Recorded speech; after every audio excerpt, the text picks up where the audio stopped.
Just to delve more into flaw, flaw is the direct opposite of strength? Yeah, so on my nutshell technique form, I pose as two opposites. What is the character's central flaw? And then what is the strength that in the end, in a comedy, they either learn the opposite of, or in a tragedy, was the strength that they failed to learn the opposite of.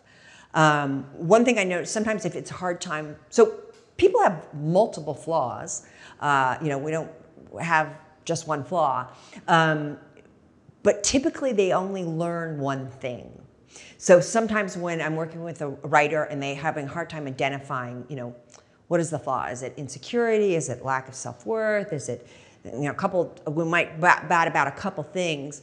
Sometimes I try not to pick one necessarily until we look at the third act and see if it's comedy and see, well, what is the message? What is the thing that they are changing to? Because all three of those flaws we mentioned may be the case, but they will probably only discover one opposite strength, because we typically, at least in a story, are only going to discover one thing. So what in the third act we see that they're finally discovered this sense of self-worth. So we'll identify that as the nutshell flaw, its opposite, that they had a lack of self-worth, even though they may also be insecure and have some other flaws.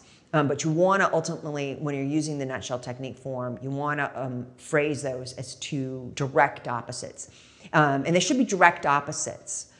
So if we were going to, call in Tootsie, we're going to say that his flaw is a misogynist, then we'd have to identify, well, what is the direct opposite of that would be? I'm not even sure what that would be. Someone who has, I would end up saying something like respect for women. So it's a neater opposite than to say the flaw is lack of respect of women instead of misogynist, just so that they're clean opposites. So I kind of will work with the writers sometimes to massage them so that we have nice, clear opposites. So they shouldn't just be vaguely, one's positive, one's negative. They should be direct opposites, whatever they are. And in the case of the tragedy, I think it's important we also identify the strength that they failed to learn. So the idea in a tragedy is that the reason why they have the tragic ending is because they failed to change from the flaw. So we use it on the same form. We identify what would that strength be. It's just so we can imagine in our mind's eye, had Joe Gillis in Sunset Boulevard discovered hope instead of being cynical, then we can kind of imagine, okay, now I see how that would have been a happy ending, right? Had he discovered that, then he would have accepted when the love interest says, I haven't heard any of this, let's just go. He would have said, you're right, let's just go. So it's important to identify, go ahead and put into words, what is that strength? Even though the point is in a tragedy, they don't achieve that strength. They stay flawed. But what would have changed their destiny had they discovered it? Because we should feel that. We should feel that what makes a satisfying tragedy. Tragedies are tricky, but I think they can be very satisfying. But we have to feel like, oh, if he'd done that, oh, I can just almost taste it, that he could have actually discovered that opposite strength, that I can imagine that happy ending that would have happened. On a subconscious level, we feel that with Sunset Boulevard. That's why it works. When he makes that choice to rub Betty's face in it, we're like, oh, why are you doing that? Right. Why are you doing that? You had your chance, right? That's what we're feeling. We're feeling that hope he should have had, but that flaw just took him over. Sure. But without that, it doesn't feel satisfying. It just feels forced if we're not conscious about it. If someone's just doing tragic things without reason. I'm just wondering about films that have multiple flawed characters. I'm thinking of like The Breakfast Club. And I guess you could say, if I remember it correctly, Judd Nelson is like the protagonist. I'm trying to remember because there's so many voices in that. But how is that dealing with multiple flawed characters? If they're flawed from the beginning, we know they're flawed, they're in detention.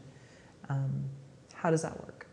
Well, I would say, first of all, if a movie successfully tells a story, only one of them is technically the protagonist. And let me mention, that's a tool for the writer. Audience doesn't need to know that. Audience can think it's it's an ensemble picture and that there isn't a protagonist. That's fine. Let them think it's an ensemble picture. It's for you, the writer, to structure the story to know, but secretly Judd Nelson's the protagonist, right? And this is good news for you as a writer, because only one character has to truly have a nutshell that 100% works. So the other characters may, and generally we're going to want to see that, if it is a story that is structurally an Aristotelian comedy, we're going to want to see most of the characters make a change from a flaw to a strength. But only one of them has to have all the nutshell elements work. It's just going to make your life easier. So the other characters may have interesting, the flaw to strength, that's their character arc. But structurally, you can know, well, secretly, just this one character is truly the protagonist. And that's the backbone. And then it's going to be easier to let all the other pieces fall into place. And again, it's for the writer's benefit. Audience can think it's an ensemble picture. Audience can tell their friends, oh no, there's no protagonist, it's an ensemble picture. That's fine, let them think that.